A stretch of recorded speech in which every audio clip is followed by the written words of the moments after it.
Bien. Alors, ouais. Comme ça, on m'entend, c'est bon? Ouais. Alors, pour commencer, je tiens à remercier les organisateurs de ce colloque pour m'avoir fait l'honneur et puis la confiance de me confier cette conférence. Donc, je vais essayer de faire au mieux. Pour rester dans le temps imparti, parce que c'est rapide, je vais devoir aller un peu droit au but, et donc je ne vais pas développer autant qu'il serait nécessaire l'ensemble des points que je vais aborder ici, même si un certain nombre sont peut-être moins connus de vous. J'espère en tout cas que même si c'est très ou trop rapidement exposé, les éléments que je vais vous présenter ici et puis les orientations que je vais vous présenter pourront susciter des réflexions et des discussions. Et puis, plutôt que de mentionner régulièrement pendant mon exposé un certain nombre de contributeurs, je vais indiquer une bonne fois pour toutes ici mes dettes, parce que je crois que les dettes et la reconnaissance des dettes, c'est important. Donc cet exposé, il tire très largement sa substance du travail que je mène collectivement ou que nous menons collectivement dans mon équipe de recherche, l'équipe d'INADIV, dynamique et enjeux de la diversité linguistique, et plus particulièrement du travail que je réalise avec Véronique Castellotti, Marc de Bono et Didier de Robillard. Alors pour celles et ceux qui souhaiteraient approfondir la réflexion ou prendre connaissance d'argumentaires plus développés et donc plus précis, je vous renvoie à la bibliographie qui figure dans votre exemplier dans le petit fascicule des préactes. Alors, sympathie pour le fantôme. Alors, première chose, au risque de décevoir les amateurs de rock, et je sais qu'il y en a dans la salle, non, Jérémy, ça n'est pas un clin d'œil aux Sympathy for the Devil des Rolling Stones, même si, personnellement, je ne suis pas insensible à cette proximité. Si j'ai choisi cette formule, sympathie pour le fantôme, un peu sibylline, un peu étrange, c'est parce que pour moi, justement, elle est un peu étrange et elle est à plusieurs détentes. On peut l'interpréter différemment. Et je vais en reparler plusieurs fois ici. S'il faut quand même commencer par vous donner quelques petites pierres pour jalonner cette route, je vais vous en fournir déjà deux sous forme de noms propres. Le premier nom propre, c'est Michael Ferrier, qui est un écrivain français qui vit à Tokyo depuis 25 ans et qui écrit beaucoup sur le croisement entre la France et le Japon. Donc j'ai trouvé que c'était déjà un clin d'œil au caractère en partie franco-japonais de ce colloque. Clin d'œil par le recours à un auteur qui, à mon sens, incarne justement ces croisements entre la France et le Japon de manière intéressante. Et puis surtout, si je fais référence à Michael Ferrier, c'est parce que dans ses romans et ses essais, il s'intéresse aux imaginaires de la pluralité, aux écrivains passeurs, à ce qu'il appelle une diversité du corail, où lui, il parle des écrivains du corail. Donc, du corail, ce qu'il cherche à traduire avec ça, c'est la déstabilisation qui se passe dans le mélange, la défamiliarisation, l'inclassable, puisque par exemple le corail, on ne sait pas si c'est un végétal ou un animal, donc l'inclassable, et puis ce qu'il appelle la condition frontalière de tout être humain. Alors, pourquoi Michael Ferrier ? Parce qu'il a écrit un ouvrage, enfin un roman qui s'appelle Sympathie pour le fantôme. Et ce roman, Sympathie pour le fantôme, est en lien avec sa manière de concevoir la diversité. Je vais en parler un peu plus bas. Et donc, dans Sympathie pour le fantôme, il brosse 3 petits portraits singuliers de personnes oubliées de l'histoire canonique de la France, des fantômes donc, que le romancier convoque pour peindre une autre histoire de la France, une histoire qu'il veut, et là je le cite, une histoire qu'il veut ouverte, délurée, hybride. Et on verra que dans mon propos, il s'agit de cela, de travailler à la diversité à partir de ce qui a été délaissé, en l'occurrence pas tellement de l'histoire de France, mais plutôt de la didactique des langues,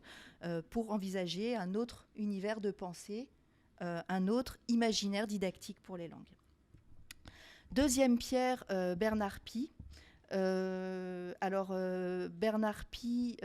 pour le coup, est un sociolinguiste et didacticien. Et dans un article de 92 que j'aime beaucoup, qui s'appelle « Acquisition d'une langue et altérité », Bernard Pie écrivait ceci. « Lorsqu'un apprenant communique dans la langue cible, l'ombre de la langue première est presque toujours présente.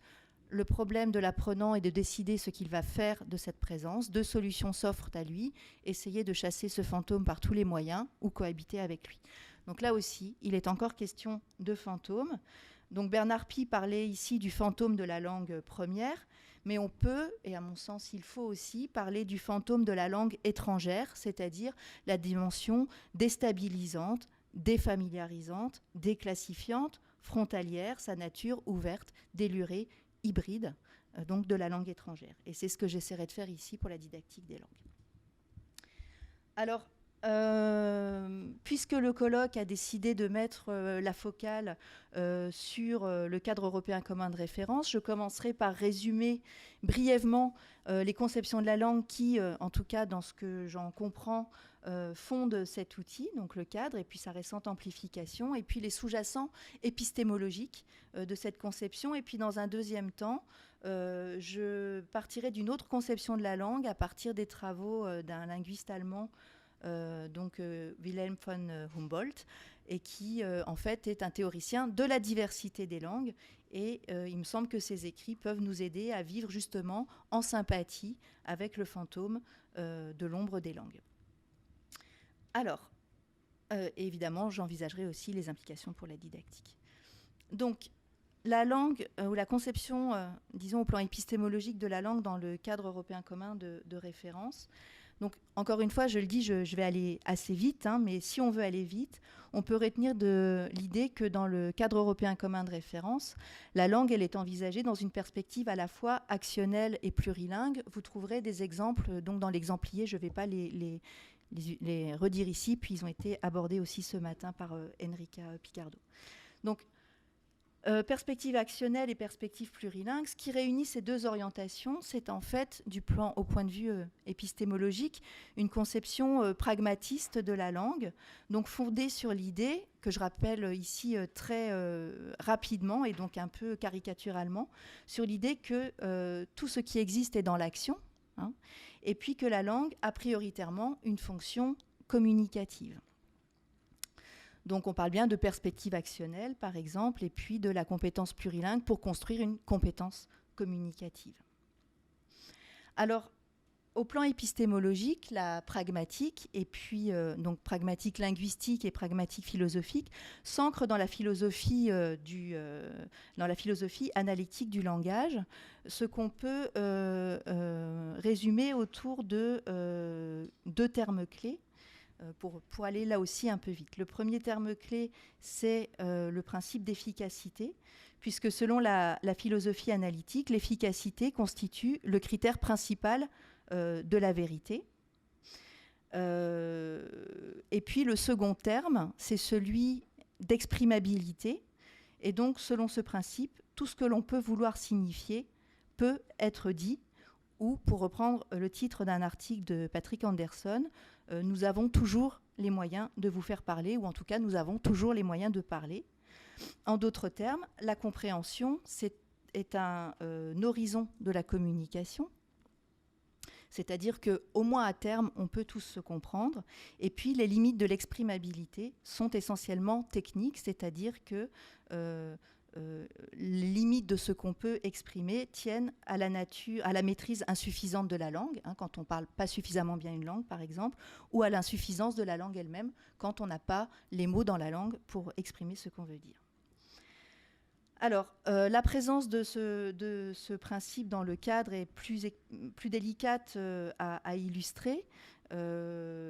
avec des traces linguistiques, parce qu'en fait, c'est essentiellement une manifestation en creux. Mais par exemple, dans le cadre européen commun de référence, le terme de conflit dans le sens de conflit interprétatif, hein, est quasiment absent. Le terme de malentendu revient plus souvent, de même que discussion délicate, ou parfois aussi désaccord, hein, qui est utilisé dans le volume compagnon. Mais dans ces cas-là, il me semble que malentendu et désaccord sont plutôt traités sous l'angle du dysfonctionnement auquel on peut ou auquel on doit parfois remédier. Donc l'horizon reste la gestion efficace du désaccord, voire l'établissement du consensus. Donc là aussi, je vous renvoie à votre exemplier pour des exemples au point 3. Donc ces citations, ce qu'elles illustrent, c'est que le principe d'exprimabilité valorise deux idées. La première idée, c'est l'idée de transparence de la communication. Et puis la deuxième idée, c'est... Alors, transparence de la communication, ça ne veut pas dire que la communication, elle est toujours transparente, mais ça veut dire que à partir du moment où on aurait les moyens on aurait les moyens pour cela, la communication pourrait l'être. Et puis l'autre idée, c'est l'idée de préséance de la production sur la réception. Donc là aussi, ça ne veut pas dire qu'on ne travaille pas la réception ou la compréhension dans la didactique des langues actuellement, mais que c'est une compréhension qui est surtout comprise au filtre de la production, donc se faire comprendre, plutôt que le travail de compréhension lui-même. Alors, si je veux aller un peu vite, hein, ce qu'on peut retenir de ça, c'est que finalement, la conjonction ou la rencontre de l'efficacité et de l'exprimabilité aboutit à faire de la langue, et a fortiori ici de la langue étrangère, et de son apprentissage, un processus qui serait transparent et prédictible, et donc possiblement, à terme, contrôlable et exhaustivement saisissable, y compris pour ses dimensions plurilingues, médiatrices, interculturelles. Alors, l'idée de niveau, par exemple, renvoie justement à cette idée de linéarité et de prédictibilité. Idem dans le volume compagnon, hein, finalement, il y a bien une idée d'exhaustivité, puisqu'il s'agit bien de compléter le CECR là où il était incomplet. Donc, là aussi, pour des exemples, je vous renvoie à votre exemplier au point 4. Donc transparence, contrôle, exhaustivité, prédictibilité, ces termes relèvent de ce que le philosophe Heidegger nomme la pensée technique, c'est-à-dire une réduction du monde à sa part rationalisable, où le matériau linguistique est essentiellement envisagé sous sa fonction instrumentale et où l'ajout au cadre de descripteurs, qui portent en l'occurrence sur les dimensions interculturelles, plurilingues, etc., vise à compléter une première vision qui était trop centrée sur les dimensions linguistiques et pragmatiques, mais du coup, en complétant, essaye d'achever exhaustivement, aussi exhaustivement que possible, le projet du cadre. Autrement dit, le projet lui-même du cadre et puis ses référents philosophiques sous-jacents ressortent indemnes de cette entreprise d'amplification. Alors, si on revient à Bernard Pie et à sa citation, ce que j'y entends, c'est effectivement la relégitimation de la langue étrangère dont on a parlé ce matin et dont Enrica Picardo a parlé. Hein. Mais ce que j'entends aussi là, c'est l'affirmation de la présence centrale de l'altérité. C'est aussi un des termes de Bernard Pie dans l'apprentissage d'une langue étrangère. Et donc, à mon sens, si on prend le terme d'altérité au sérieux, une certaine forme d'équivocité ou justement de non-transparence. Alors, un philosophe qui s'appelle Denis Thouars, par exemple, considère justement que la philosophie analytique, donc à laquelle vient puiser le cadre européen commun de référence, que la philosophie analytique peut se résumer comme un projet d'épuration des équivocités. Je pense que cette formule résume assez bien justement ce que j'ai essayé de développer ici. Alors, justement, dans le cadre de la philosophie analytique, et donc secondairement du cadre européen commun de référence, nulle part d'ombre, en tout cas à titre d'horizon encore une fois, pas d'ombre pour la langue puisqu'il s'agit de la rendre transparente ou en tout cas efficace, pas d'ombre pour l'apprentissage puisque à terme, encore une fois, on peut toujours essayer de le rationaliser, de le contrôler, pas d'ombre pour l'altérité puisqu'on peut toujours la rendre accessible. Donc, autant de moyens, à mon sens, de chasser le fantôme de l'altérité, ou en tout cas, si ce n'est pas la cause dans le cadre, en tout cas, c'est une des conséquences de son utilisation et du fait qu'il puise dans la philosophie analytique. Alors, si je veux aller dans une autre conception de la langue, quelle autre conception à partir de Humboldt ? là aussi, je vais aller assez vite, donc ça peut paraître un peu caricatural, mais si on veut résumer rapidement, il me semble que la philosophie de Humboldt permet de prendre justement l'altérité et la diversité au sérieux, en puisant dans une autre tradition qui est la tradition herméneutique, dans laquelle l'altérité et la diversité ont une part à la fois incontournable et irréductible. Alors, dans la philosophie herméneutique dont fait partie Humboldt, si on veut résumer cette pensée, on peut commencer par dire que dans cette tradition, la langue, ce n'est pas d'abord un outil ou un instrument pour communiquer, c'est d'abord une expérience. Non pas une expérience qu'on fait, au sens experiment, par exemple, en anglais, hein, mais une expérience qu'on a, une expérience qui nous arrive, donc, dont on n'est pas complètement maître. Hein. Et là aussi, je vous renvoie à des définitions qui sont sur votre exemplier au point 5. Alors, cette expérience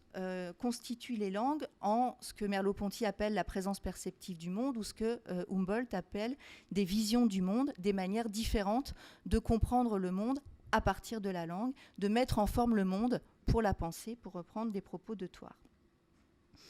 Donc, dans ce cadre-là, la diversité des langues et donc l'apprentissage des langues étrangères, c'est peut-être apprendre à communiquer, ça n'empêche pas ça, mais c'est aussi, et peut-être surtout,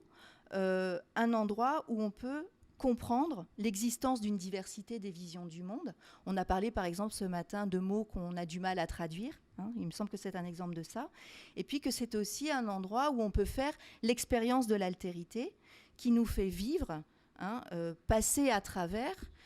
l'épreuve de l'étranger, pour reprendre une expression de Berman qui est un traducteur. Hein. Donc la langue, c'est l'épreuve de l'étranger. Alors,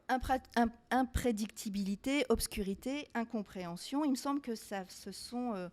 quelques fantômes de la langue, en tout cas telle qu'elle est comprise dans la philosophie analytique. Si on va dans le sens de Humboldt, quelles sont les conséquences, notamment pour la didactique des langues? Première conséquence, une langue apprise, au-delà de l'application de règles, c'est une langue qui est nécessairement transformée, changée, altérée, et c'est le fantôme dont parle Bernard Pie, hein, le fantôme par exemple de la langue première. Hein. Par exemple, on a parlé ce matin, les personnes qui gardent leur accent pour des raisons identitaires, il me semble qu'on est là-dedans. Donc, les langues et leur apprentissage, de notre point de vue, sont d'abord imprédictibles, au plan notamment de la réception. Hein. Et là aussi, je vous renvoie à quelques exemples sur votre exemplier que vous pourrez regarder un peu plus tard. En tout cas, si elles sont d'abord imprédictibles, elles échappent à la linéarité, au prédictible et au contrôle. Et justement, l'appropriation n'est pas de cet ordre. Hein. Si on reprend l'exemple des accents, la persistance d'un accent, c'est pas seulement un accomplissement seulement partiel de l'apprentissage, ça peut s'interpréter vraiment complètement autrement. Il faut aussi rappeler, par exemple, qu'un des auteurs du cadre européen commun de référence première version rappelait déjà dans les années 2000 et puis après 2010 qu'au moment de la conception du cadre européen commun de référence, il y avait eu plusieurs logiques concurrentes. Hein. Il y avait cette logique de niveau, et puis il y avait une logique qui était plutôt une logique plus modulaire, qui finalement n'a pas été retenue, notamment du poids des organismes certificateurs. Donc, une langue nécessairement transformée, altérée. Et puis, deuxième point, une expérience qui est de l'ordre d'abord de la réception, autrement dit, qui est d'abord de l'ordre du comprendre. Ici, quand je parle de comprendre, ce n'est pas seulement décoder des signes linguistico-culturels, mais plutôt comprendre que, justement, comprendre, c'est toujours comprendre autrement, c'est se fonder sur la diversité des expériences et des vécus. Donc, dans ce cadre-là, la langue, le langage, ce n'est pas d'abord de l'ordre de la transparence, mais plutôt de l'obscurité. Hein, ou disons de l'équivocité, de la translucidité. En tout cas, c'est pas complètement transparent, c'est pas toujours complètement clair. Et puis, le langage, c'est pas de l'ordre du purement rationnel, mais c'est aussi et certainement d'abord de l'ordre de l'imaginaire et de l'histoire. Donc là, je vous renvoie aussi à des citations de Nicolas Bouvier, qui est un écrivain, qui sont dans votre exemplier, qui illustrent cela.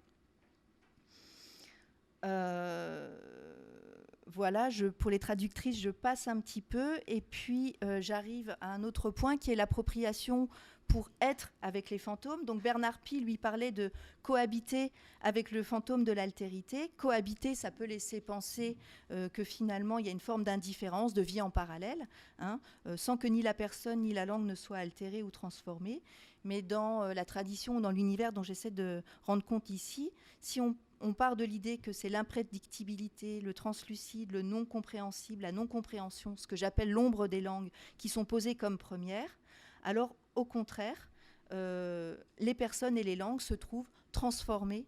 dans l'apprentissage et dans l'usage des langues. Alors bien sûr, apprendre une langue, ça peut aussi effectivement viser la communication, hein, dans un processus relativement transparent. Mais est-ce que pour autant, il faut considérer que cette centration sur la communication épuise à elle seule toutes les situations, et surtout que l'apprentissage et l'usage de la langue sont prioritairement de l'ordre de la communication? Ou est-ce que c'est d'abord de l'ordre de ce que dans mon équipe on appelle l'appropriation, pas au sens où la langue deviendrait la propriété d'une personne, mais au sens herméneutique du terme, c'est-à-dire la faire sienne, prendre la langue à sa manière, en faire quelque chose à sa manière, en incluant des dimensions qui relèvent aussi de l'imaginaire, et dans laquelle la langue et les personnes, dans l'apprentissage desquelles les personnes ressortent altérées, transformées, de façon nécessairement singulière et personnelle. Alors, un exemple de cette instabilisation, on peut la reprendre dans la littérature, hein, sous l'angle des significations que la langue a pour les personnes, pour reprendre les propos, encore une fois, de Michael Ferrier de tout à l'heure, dans cette diversité de corail, hein, dans, par exemple, ce que Myriam Suchet appelle les imaginaires hétérolingues des écrivains,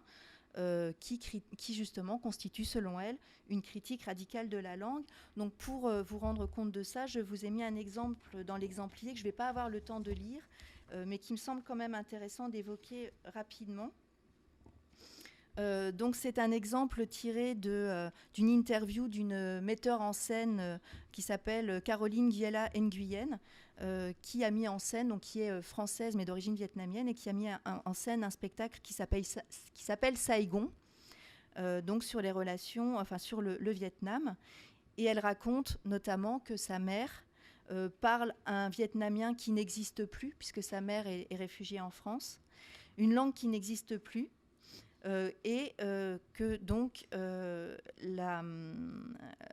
metteur en scène, Caroline Giela Nguyen, avait très envie donc d'ouvrir la langue, de comprendre tout le paysage, l'imaginaire qui s'ouvre dans cette langue. Et puis elle explique que dans son spectacle, il y a des voix off qu'elle a écrites de façon particulière, en découvrant quelque chose de la langue vietnamienne qui porte à la fois le français et le vietnamien. Donc elle donne l'exemple d'une actrice qui était en train de pleurer sur le plateau, et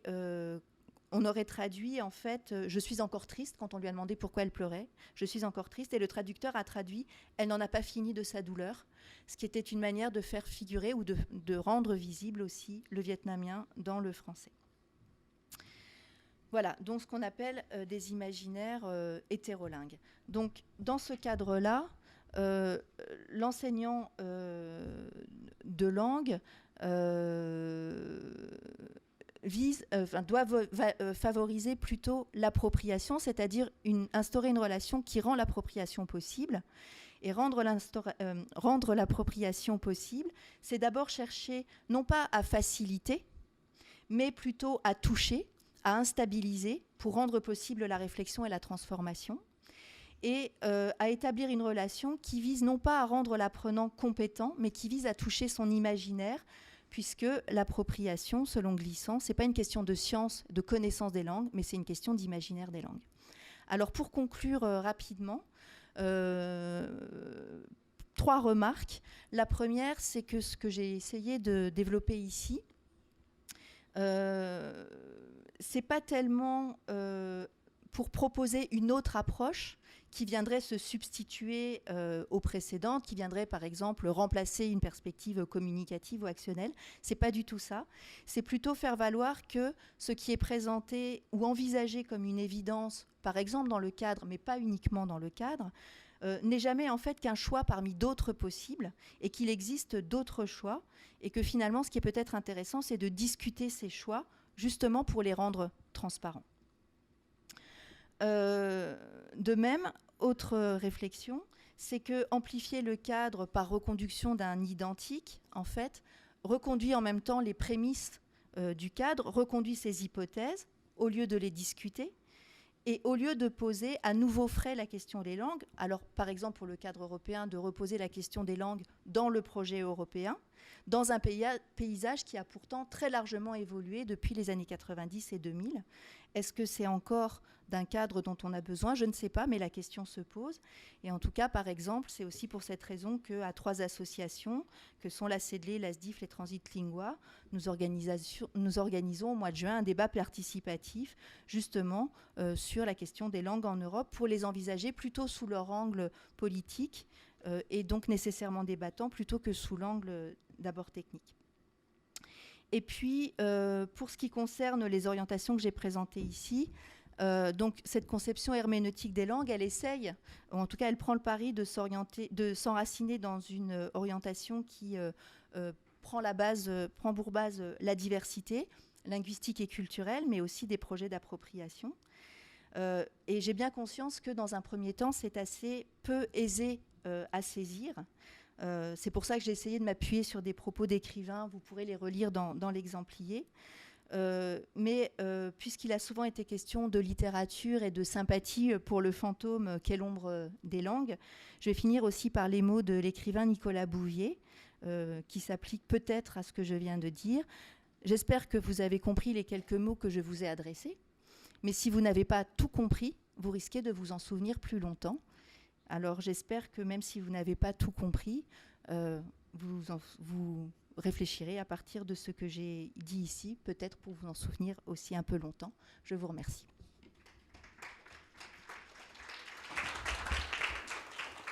ありがとうございました。それでは今のご講演に関連しまして、江南大学の藤原先生の方からコメントあるいは質問をいただきたいと思います。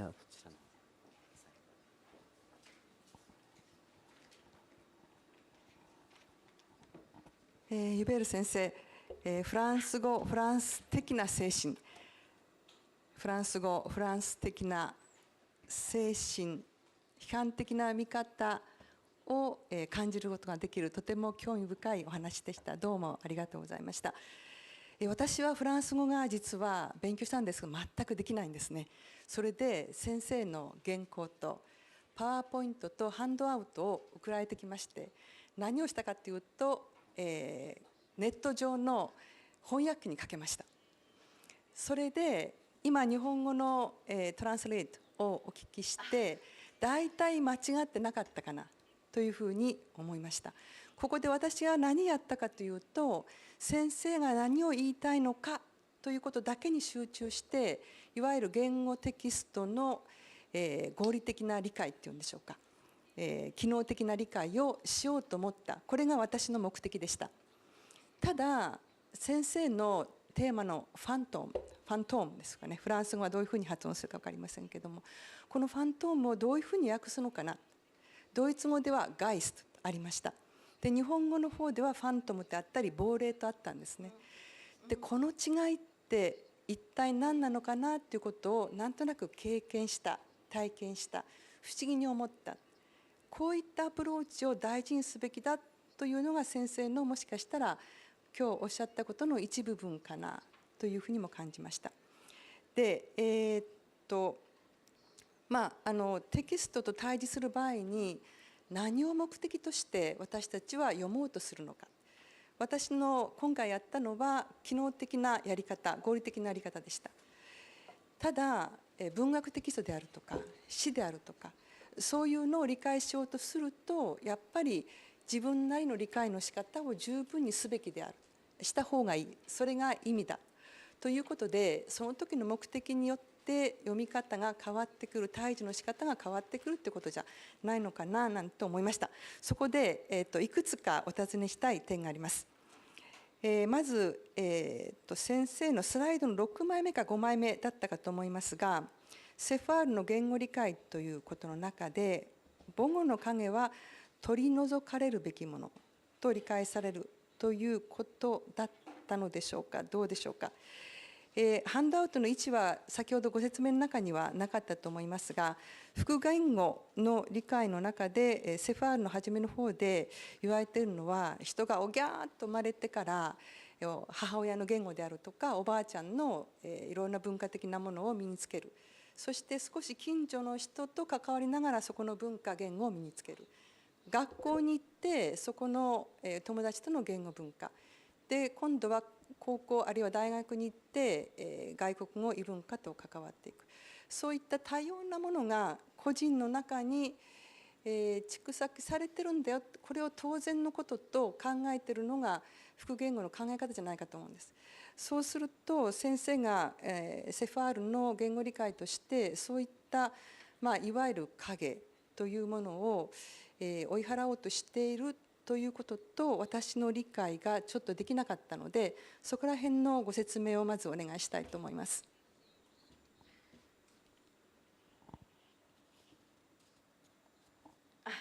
Oui, alors, merci pour votre question. Je vais répondre de manière globale. Alors, comprendre, dans la tradition philosophique que nous essayons avec mon équipe disons, de mieux nous-mêmes comprendre et de nous approprier, il y a une phrase d'un philosophe qui s'appelle Gadamer, qui est un philosophe allemand, moi qui me sert beaucoup, qui me sert souvent, et qui dit « comprendre, c'est toujours comprendre autrement ». Donc comprendre, c'est toujours comprendre autrement, ça veut dire que,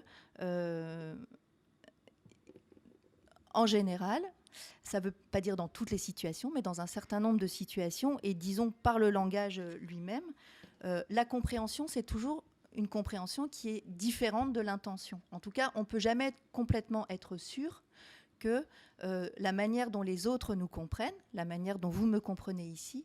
est en accord ou correspond à ce que moi, je veux dire, à mon intention, à moi. Ça ne veut pas dire que votre compréhension est erronée, ça veut juste dire que vous comprenez à partir de votre propre histoire, à partir de votre propre projet, à partir de vos propres convictions.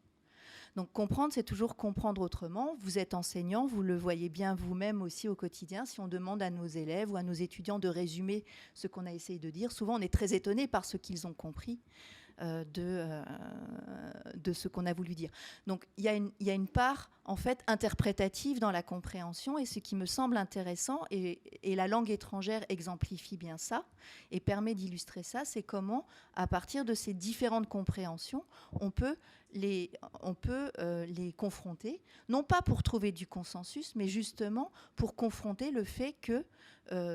cette altérité dans la compréhension, elle existe. Tout à l'heure dans l'atelier, on parlait aussi de ça, dans l'atelier que j'ai animé, des étudiants qui vont, par exemple des étudiants japonais qui vont en France, s'exposent de fait à ne pas être compris, et c'est aussi quelque chose à quoi il faut les faire réfléchir. Non pas dans l'idée qu'ils seront compris, mais justement dans l'idée qu'on n'est jamais tout à fait compris et jamais complètement compris. Alors, sur le fantôme chassé, non. C'est-à-dire que l'ombre est un fantôme chassé, comme je l'ai écrit ici, c'est pas du tout ce que moi je pense. Je pense d'ailleurs, et Enrica l'a montré ce matin, je pense pas non plus que Enrica pense ça, par exemple. Qu'il faut chasser l'ombre de la langue première. Ça a été dit plusieurs fois. Donc, ce n'est pas du tout ça. Au contraire, ce que moi, j'essaye de dire, c'est qu'il ne faut pas, et on ne peut pas, et je pense qu'il ne faut pas chasser ce fantôme de la langue première, mais de la même manière qu'on ne peut pas et qu'il ne faut pas chasser le fantôme de la langue étrangère. Bernard Pie, lui, parle essentiellement du fantôme de la langue première, donc le fait qu'il faut laisser, en fait, on ne peut pas justement mettre de côté la langue première et la laisser au seuil pour qu'elle ne vienne pas tâcher, pour reprendre la métaphore d'Enrica ce matin. Mais je pense qu'il y a aussi l'ombre du fantôme de la langue autre, de la langue étrangère, hein, et que c'est peut-être là qu'on a aussi des divergences. Il me semble que la conception de la langue dans le cadre, c'est une conception de la langue qui est plutôt l'idée d'une langue qui, à son horizon, à son terme, si on pousse jusqu'au bout la logique, est une langue qui est transparente ou qui peut à terme devenir transparente si on se dote des moyens linguistiques, techniques pour cela. Je ne sais pas si j'ai répondu à votre question. Merci.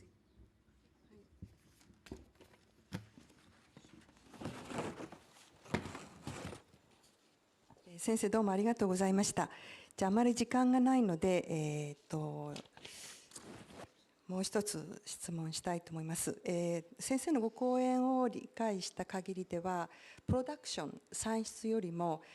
解釈であるとか、理解ということの方に力点を置いた方向性だというふうに理解しました。その理解解釈の中で第一言語母語母文化の影は取り払われることはない、それを十分に大事にするということかなと思います。ただ私の理解ではセファールはそれを否定しているわけではないと思います。例えば、一般的能力について、フランス語で定着しているサボアールの項目で、これ5章になりますけれども、異文化に対する意識の中で学習者の L1 および L2 が担っている文化、さらに広い範囲の文化に対する意識を持つことで異文化に対する意識がさらに高まっていくんだよ、こういった解釈の仕方が先生にとって了解できるかどうか分かりませんけど、そんなこともありますし、6章の言語学習と言語教育の中でセファールの目的と種類というのがあるんですけれども、複言語複文化能力とみなされるコミュニケーション言語能力はそれ自体が母語のさまざまな変種や一つまたは二つ以上の外国語の変種を含む総合的存在である。そして母語に関する知識の向上と習熟が外国語を教える主な目標になることもあり得るんだよ。例えば母語に訳するときに言語使用意義や語彙の適切性について考えたり、文体や語義を比較する作業を通じてとあります。こういった作業とかいう表現がもしかしたら先生のおっしゃっていることにそぐわないのかも分かりませんけれども、そういったことも触れられていますので、セファールが全く何て言うんでしょうか、第一言語の影の部分というのか、その含みの部分を考えてないというわけではない。でそこにそれをどこに力点を置くのかはまさしく教師に任されている。カリキュラムの中でどこにそれを力点を置いてどんな教材を使ってというふうなことになっていくのかなというふうに思いました。そこで私の理解が先生の持ってらっしゃる言語の教え方に合っているかどうかの確認なんですけれども、ドイツ語教育の中ではコミュニカティブアプローチの一つ、あるいはポストコミュニカティブアプローチと呼んだ方がいいのかもしれませんけれども、異文化アプローチに基づく教材もかなり前からあります。中級教材でジヒトベクセル、これは見方を変えるというものなんですが、副題が知覚と意味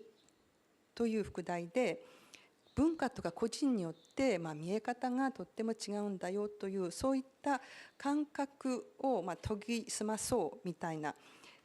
ことが念頭に置かれている教材なんですけれども、何が普通であるかということももちろん自分にとっての普通と他者の普通は違うし、母語によって母語であっても時代とともにその理解するものは違ってくる。でそれを写真とかさまざまなテキストを入れながら、学習者に回答のない体験をしてもらうというふうな教材です。でこういったものは、日本の第一外国語として英語では学習者は体験してませんので、それがどういうふうにうまく機能するかということは教師側にとってもこれからいろいろ蓄積していかないと、経験を蓄積していかないといけないんですけれども、先生が今日お話になったことを具体的に授業に表そうとすれば、そんな方向の授業になっていくんでしょうか。そこら辺を教えていただけますでしょうか。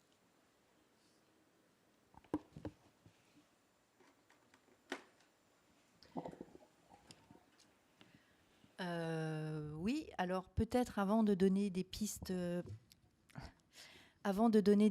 concrètes, peut-être revenir sur un ou deux principes. Encore une fois, sur comprendre. Effectivement, dans le cadre, je suis bien d'accord, il y a toute une part sur l'interculturel et puis qui a été effectivement retravaillée avec la version, enfin avec le compagnon, la version complémentaire. La question qui se pose, c'est quelle conception de l'interculturel il y a derrière. Dans ce que moi j'essayais de proposer, enfin pas moi toute seule, mais ce qu'on essaye de proposer à plusieurs, c'est de montrer aussi, là c'est pas tellement mes travaux, c'est plus ceux de mon collègue Marc de Bono, comment l'interculturel, si on le prend vraiment au sérieux avec l'altérité qui est dans l'interculturel, c'est quand même souvent d'abord du conflit et pas du consensus. Et que de ce point de vue, la médiation, c'est pas forcément une médiation pour faire consensus, mais que c'est plutôt une médiation, si on peut encore appeler ça médiation du coup, qui rend visibles les conflits interprétatifs. Ici, je parle bien de conflits au sens de conflits d'interprétation. L'autre point, c'est que dans l'approche que j'essaye de développer, oui, on peut enseigner les langues de manière communicative, mais ce que j'essaye de dire, c'est que c'est peut-être pas toujours la priorité et qu'on peut aussi subordonner les objectifs un peu autrement, ce qui n'exclut pas des dimensions communicatives, mais qui remet peut-être plus en avant des dimensions, on va dire, éducatives au sens large. Alors, un exemple parmi d'autres, puisque vous me demandez un exemple de pratique, je vais citer un travail que fait une de mes doctorantes, qui est une doctorante grecque, et qui veut faire réfléchir ses élèves sur quelque chose de extrêmement conflictuel dans la société grecque, qui est les relations entre la Grèce et la Turquie. C'est, à mon avis, un interculturel, au sens fort du terme, ces relations gréco-turques, dans laquelle je ne crois pas qu'en adoptant une approche interculturelle, on puisse forcément aboutir à un consensus. Par contre, ce qu'elle essaye de faire avec eux, c'est pas donc dans l'ordre du consensus. Ce qu'elle essaye de travailler avec eux, c'est justement comment ces relations conflictuelles passent par une histoire, et donc elle travaille beaucoup à partir de l'histoire. Et pour travailler avec ses élèves à partir de l'histoire et à partir du conflit interprétatif dans l'histoire, elle fait tout un détour, donc en proposant par exemple aux élèves une activité dans laquelle les élèves doivent comparer la version présentée dans leur manuel d'histoire grecque des croisades, et ils la comparent avec un manuel français. Donc il y a bien de la langue, il y a bien de la langue française, ils apprennent du français, ils travaillent avec le français.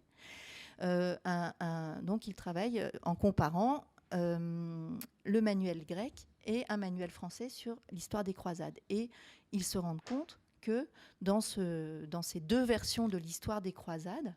il y a deux versions extrêmement différentes, puisque dans l'histoire grecque, le gros du conflit des croisades, ça concerne Byzance, Constantinople, dans ce qu'on appelle Istanbul maintenant, alors que dans la manière de raconter les croisades en France, on parle beaucoup plus de Jérusalem.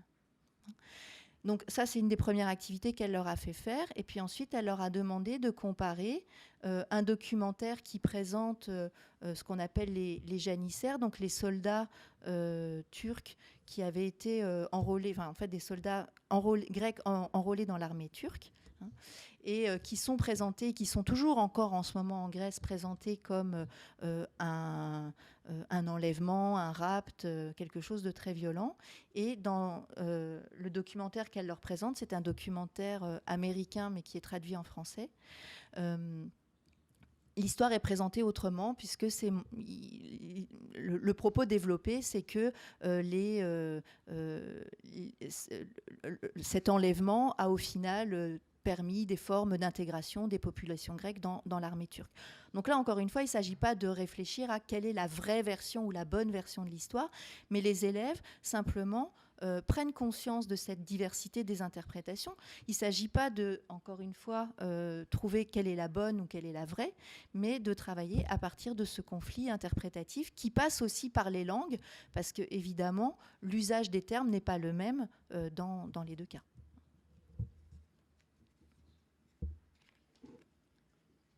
Sensei, 先生の最後の、ブビエの言葉にありますが、先生の意図を私は全部理解できたとは到底思っていません。それだけにこれから私のドイツ語教育を行う中で、教育の目的は何かということを考える際に、常に思い出したいと思います。どうもありがとうございました。